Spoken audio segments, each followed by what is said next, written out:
ay hindi po nakakapagtaka na marami sa atin ang nabuong image basta diesel engine diyan ay marumi at malakas mag-pollute. Kasi ang diesel fuel po ay less refined kaysa sa gasoline fuel. Natural na mas marumi ng 30% or mas mataas pa ang diesel fuel. Pero noon po yon, kasi ngayon pag ginagamit na yan sa modern engine, lalo na po yung mga Euro 5 or Euro 6 compliant, mayroon na po yung mga nakakabit na tinatawag na DPF and SCR system na malaki ang naibabawas doon sa pollution, especially doon sa NOx or nitrogen oxide. Yan po kasing NOx ay napakadelikado po niyan sa kalusugan natin at saka sa kalikasan. Lahat po ng makina ay naglalabas niyang NOx, higit na mas marami sa diesel engine.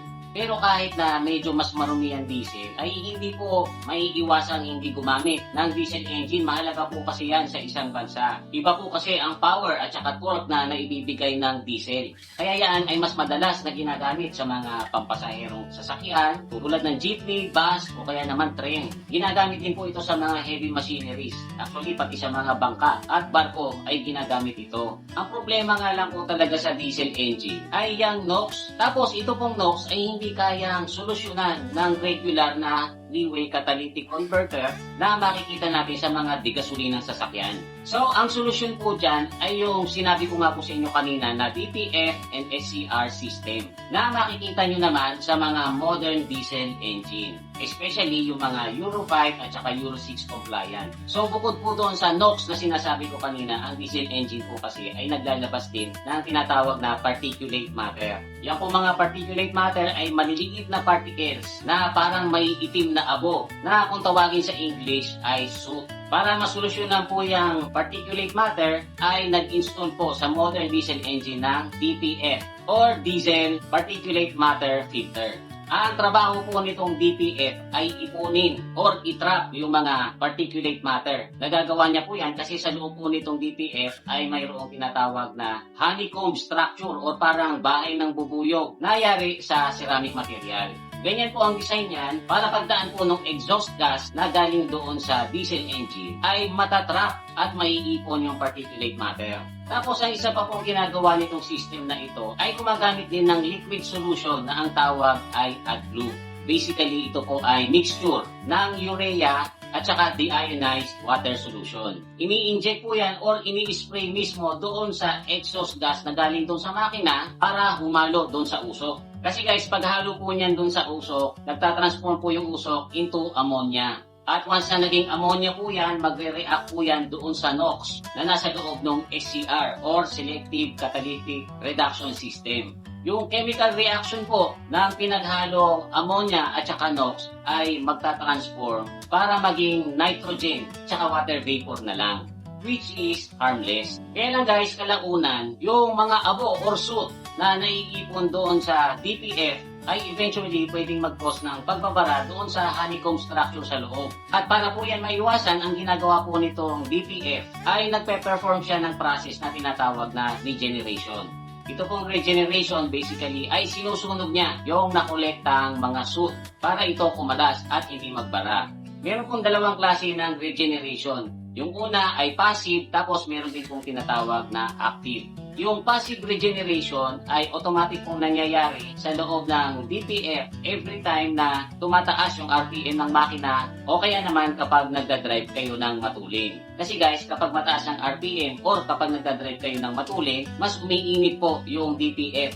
At yung naipong init na yon ang susunog doon sa mga soot.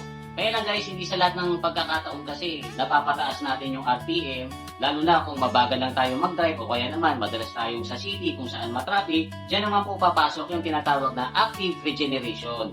Dito naman po sa active regeneration, ang ginagawa po ng makina ay nag-i-inject siya ng konting diesel doon mismo sa exhaust. Yung pag-inject niya ng konting diesel na yan sa exhaust ay magkakos ng pagtaas ng temperature doon sa DPF para masunog at kumalas yung soot na nakabara. Kaya doon po sa mga naka-modern diesel engine na mayroong ganitong DPF and SCR system, recommended na paminsan-minsan ay napapaandar nyo ng mataas ang RPM o kaya naman na ibabiyahin nyo ng malayo-layo yung sasakyan nyo para maiwasan yung pagbabara. Ngayon guys, kung halimbawa nag-fail yung active at saka passive regeneration ng PDF at nagbara na ito, may lalabas po na warning light doon sa dash. Pag nakita nyo po yung ilaw na yan, ay kailangan nyo magsagawa ng tinatawag na forced regeneration. At kung paano nyo po yun magagawa, ang instruction po niyan ay nandun sa owner's manual ng sasakyan nyo. Alam nyo guys, very effective itong DPF and SCR system na inilalagay sa mga modern diesel engine. Nasasala ng DPF yung mga particulate matter. Tapos nanyo-neutralize naman ng AdBlue yung NOx at naitatransform niya ito para maging nitrogen at water vapor, which is harmless. Kaya nga lang guys, yung system na yan ay nakadagdag doon sa presyo ng mga sasakyang naka-modern diesel engine. Medyo naging mas mahal sila. Tapos syempre, madadagdag din po yan sa maintenance nyo. Especially yung AdBlue, nauubos po yun. Hindi po pwedeng pag naubos yun, ay hindi nyo sasalinan ng panibago. Kasi pag wala po yung AdBlue, ang gagawin po ng makina ay hindi siya andan na maayos. Para kayo magsali ng AdBlue. Dahil po dyan ay mas malinis na ang emissions ng modern diesel kaysa doon sa mga diesel engine noon. Ngayon, kung i-compare naman po natin yung emissions ng modern diesel sa modern na gasoline engine, ay debatable po yan kung alin dyan ang mas malinis. Kasi marami pa rin po syempre magsasabi na mas malinis yung modern gasoline engine. Pero meron din po mga magsasabi na mas malinis na yung modern diesel engine. Personally, ang tingin ko po dyan ay hindi na sila naglalayo. Kaya nga po yung mga modern gasoline and diesel engine ay mga pasado as Euro 4, 5 or 6 compliant vehicles.